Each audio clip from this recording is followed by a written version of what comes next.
స్వాగతము. శ్రీ భగవాన్ అడుగుతున్నాము. ఈ నెగెటివ్ ఆలోచనల్ని ఎలాగ ఆపాలి లేదా ఎలా నియంత్రించాలి అని. దానికి శ్రీ భగవాన్ చాలా విస్తారంగా సమాధానం ఇస్తూ వచ్చున్నారు. శ్రీ భగవాన్ అంటున్నారు, ఈ ఆలోచనలు, భావాలు, ఫీలింగ్స్ ఏవైతే మీ లోపల వస్తున్నాయో అవి సముద్రంలో అలలాగా వస్తూ ఉన్నాయి, వెళ్తూ ఉన్నాయి. మళ్ళీ ఇంకొక అల వస్తుంది, వెళ్తూ ఉంది. ఇది నిరంతరము జరుగుతూ ఉంది. అదేవిధంగా ఈ భూలోకంలో ఎంతోమంది ప్రజలు జీవిస్తూ ఉన్నారు. ఈ ప్రజలందరి చైతన్య స్థాయిలో ఒకరితో ఒకరు కనెక్ట్ అయ్యి ఉన్నారు. కనెక్ట్ అయ్యి ఒక సామూహిక చైతన్యము అనేది ఏర్పడుతూ ఉంటుంది.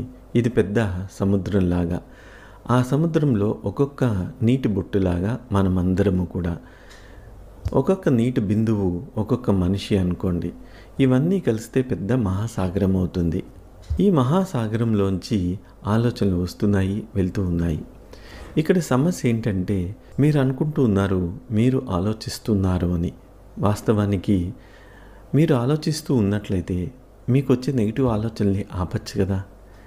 ఎన్నో ఆలోచనలు మీ లోపలికి వస్తూ ఉన్నాయి, కానీ మీరు ఆపగలుస్తున్నారా? ఆపలేరు. ఎందుకంటే అవి మీ నియంత్రణలో లేవు.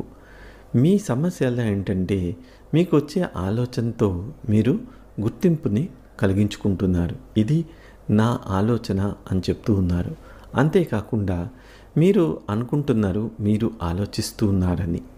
ఇక్కడ వాస్తవం ఏంటంటే, అక్కడ ఆలోచించే వ్యక్తి అనేవాళ్ళు ఎవరూ లేరు. కేవలము ఆలోచన మట్టుకే ఉంది. అదే మీకు ఒక భ్రమను కలుగజేస్తుంది. ఆలోచించే వ్యక్తి ఉన్నాడు అనే భ్రమ కలుగుతూ ఉంటుంది.